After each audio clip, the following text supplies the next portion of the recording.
अल्पसंख्यक अधिकार दिवस के अवसर पर आप तमाम को बहुत बहुत मुबारकबाद। और मैं अपनी बातों को आगे बढ़ाऊं उसके पहले मैं आप तमाम पदाधिकारियों से निवेदन करूंगा कि अब 2 साल हम लोग इस ऑफिस में बैठक कर चुके हैं। अब इस बैठक को एक बार बृहद पैमाने पर बाहर में किया जाए, गांधी मैदान में किया जाए। लगना चाहिए कि हम अल्पसंख्यकों के अधिकार के प्रति पूरी तरह से जागरूक भी हैं और समर्पित भी हैं। सिर्फ ऑफिस में बैठ करके ये चीज हम लोगों के बीच में ये मैसेज नहीं दे सकते। देश का जो माहौल है, आप तमाम लोग चूंकि बड़े पदाधिकारी हैं, सब लोग देख रहे हैं। इस वक्त हम लोग सबसे ज्यादा परेशान हैं। हम लोगों का दोष क्या है, जब हम लोग अकेले में सोते हैं घर में, आंख बंद करके अपने आप के बारे में विचार करते हैं हमारा दोष क्या है, तो यकीन मानिए दोष को ढूंढ नहीं पाते हैं कि हमारे ऊपर जो जुल्म हो रहा है, जो हमारे ऊपर परेशानियां आ रही हैं, क्यों आ रही है, हमें क्यों परेशान किया जा रहा है। सुबह से शाम तक आप सबके बीच में रहते हैं, काम करते हैं, काम करवाते हैं, लोगों का जो भी अच्छा काम कर पाते हैं, पदाधिकारियों से मिलते हैं, लोगों के लिए, अपने लिए सब ठीक रहता है। लेकिन अचानक कहीं कोई ऐसी घटना सुन लेते हैं कि मन बड़ा व्यथित हो जाता है। अचानक ये रास्ते पर कोई घटना हो जाता है। ये इस चीज के लिए हम सबको विचार करना होगा। हालांकि एक बहुत अच्छी बात यह है, जामताड़ा जिले में, जामताड़ा में कम से कम इस तरह की घटना नहीं के बराबर होती है।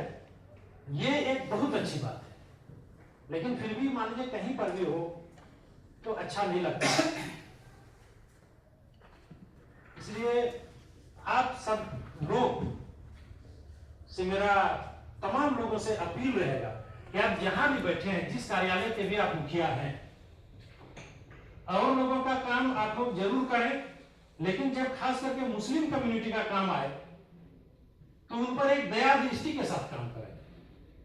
इसलिए दया दृष्टि के साथ काम करें उनका कि वो एक अलग तरह के पीड़ित हैं आज के दिन में। और इधर हाल के दिनों में थोड़ा सा ज्यादा ही बढ़ा है। बड़े पदाधिकारी बुर्का खींच देते हैं। ये मंच नहीं है वो चीज कहने का, लेकिन मन में ठेस है, इसलिए बात नहीं कह रहा। मैं जामताड़ा के परिप्रेक्ष्य में कुछ कहना चाहता हूँ। पिछली बैठक में मैंने कहा, मांग किया था कि जामताड़ा के बच्चे बहुत हुनरमंद हैं। अगर हम उनके हुनर को अपने साइड में ले आए, उनके हुनर को अगर हम एक ट्रेनिंग के शक्ल में लोगों को ट्रेन कर सकें। मैंने पिछली बार कहा था कि मल्टी सेक्टोरल ट्रेनिंग सेंटर का एक निर्माण कर दिया जाए जामताड़ा जिले के किसी भी क्षेत्र में। सबसे बड़ी बस्ती तो हमारा चंगाईडीह है, लेकिन अगर वहां नहीं जमीन हम लोग उपलब्ध कर पा रहे हैं तो नारायणपुर में काफी जमीनें हैं, कर्माकांड के क्षेत्र में काफी जमीनें हैं। तो थोड़ा सा ध्यान दीजिए, मल्टी सेक्टोरल ट्रेनिंग सेंटर अगर खुल जाता है और वहां हमारे बच्चे अगर ट्रेंड हो जाते हैं और विभिन्न क्षेत्रों में जाकर के अगर वो लड़के अपना काम करते हैं, तो कम से कम बुरे रास्ते से वो लोग दूर हो जाए।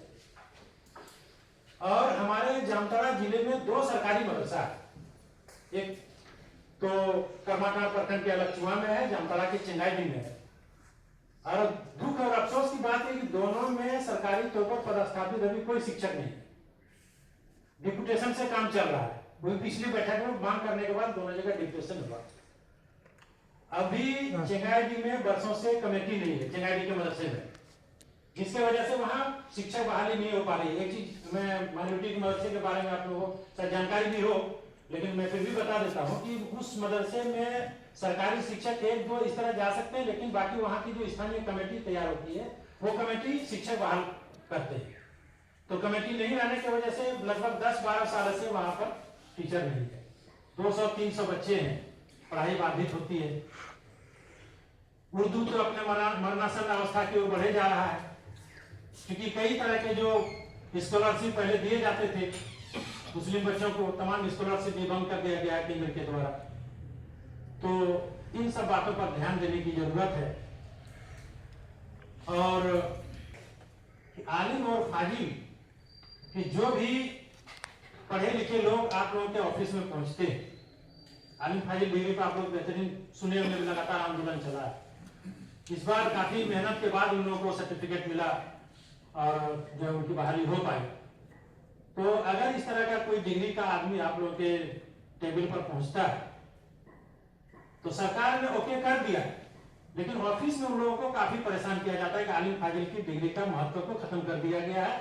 एक्चुअली खत्म नहीं किया गया, ये प्लानिंग था लेकिन खत्म नहीं किया गया है। आलिम फाजिल डिग्री अभी भी बहाल है, बीए और एमए के समकक्ष उस डिग्री को माना जाता है।